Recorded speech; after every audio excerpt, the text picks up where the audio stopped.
Good morning and welcome to Barbara's Bulletin. I'm your host, Barbara, and we're glad you're joining us today. We have a compelling story to share with you, one that has sparked debate and raised important questions about human rights, international agreements, and the treatment of immigrants. We're talking about the recent deportation of 5 individuals from the United States to Eswatini, a small country in southern Africa.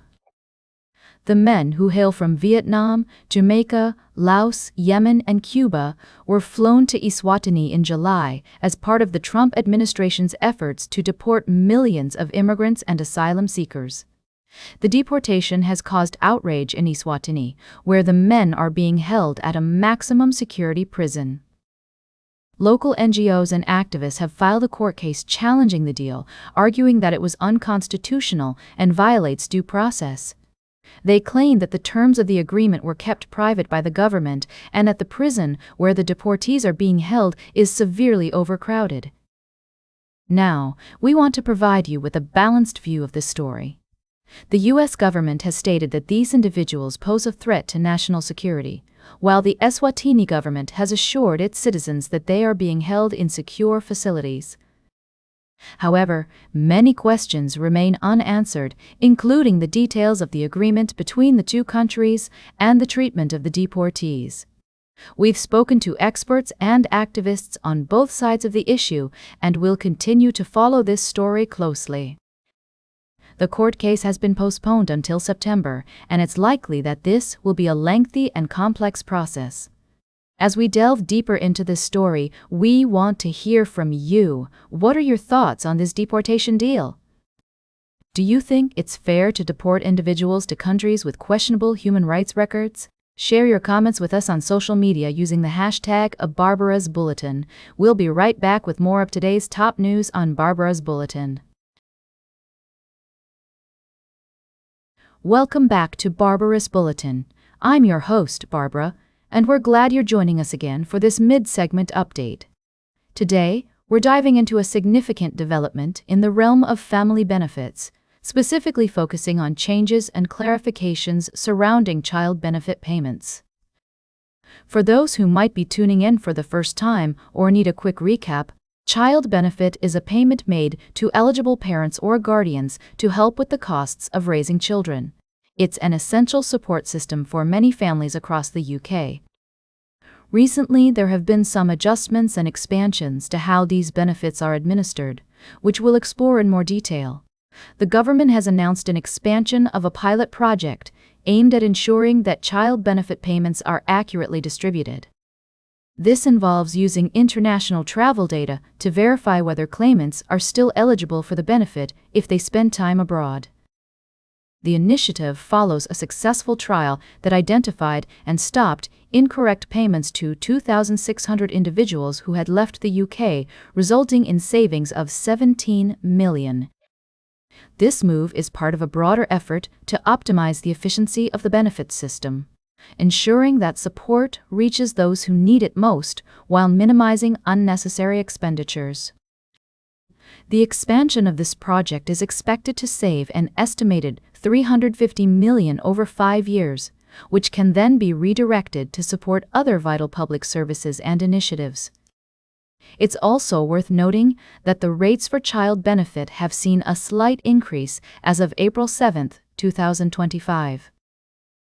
For the eldest or only child, the weekly payment has risen to $26.05, while younger children are eligible for $17.25 per week. These adjustments reflect the government's commitment to keeping pace with the cost of living and providing adequate support to families.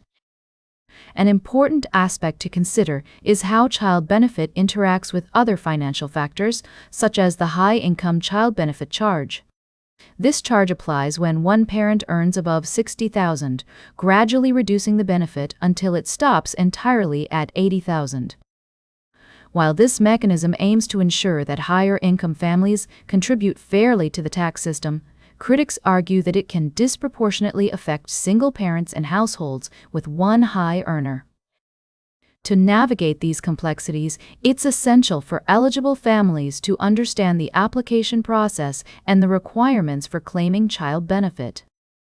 The process can be initiated online, by post, or over the phone, and claimants will need to provide certain documents including their child's birth certificate, bank details, and national insurance number.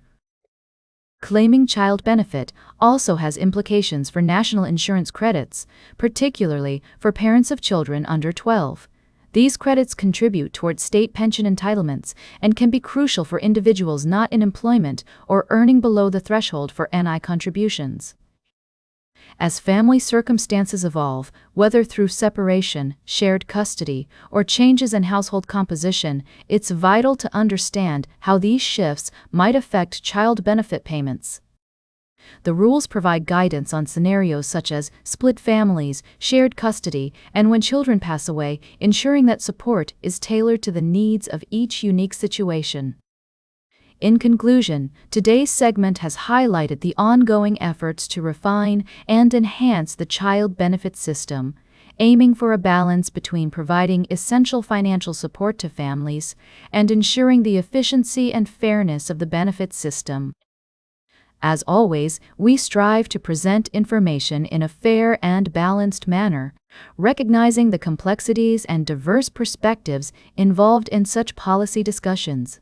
Stay tuned for our final story of the day, right here on Barbara's Bulletin. Welcome back to Barbara's Bulletin. As we wrap up today's show, I'd like to take a closer look at some recent developments in international diplomacy. The Trump administration has been touting its success in brokering peace deals around the world, but how much credit does it really deserve? Let's start with the conflict between India and Pakistan. According to President Trump, his mediation efforts led to a full and immediate ceasefire between the two countries back in May. However, India has consistently downplayed Trump's role in securing the ceasefire, saying that an end to the conflict was negotiated directly with Pakistani officials. It's clear that there are different versions of events here, and it's difficult to say exactly how much influence Trump had. We've also seen tensions ease between Rwanda and the Democratic Republic of the Congo, with a preliminary peace deal signed at the White House in June. While the Trump administration did play a role in securing this agreement, it's worth noting that the ceasefire has not held, and peace talks aimed at securing a permanent agreement have fallen through. In other parts of the world, we've seen border skirmishes between Cambodia and Thailand, as well as a long-running dispute between Armenia and Azerbaijan. Trump has taken credit for brokering a ceasefire in the former conflict, although it was primarily Malaysia that led the mediation efforts. In the latter case, a deal was signed in Washington earlier this month to settle the dispute over the Zangezur corridor. One of the most significant conflicts that Trump has been involved in is the 12-day war between Israel and Iran. While a ceasefire was announced in late June, it's still unclear whether the underlying causes of the conflict had been resolved. The U.S. did strike key Iranian nuclear facilities during the conflict, but there are open questions about the extent of the damage.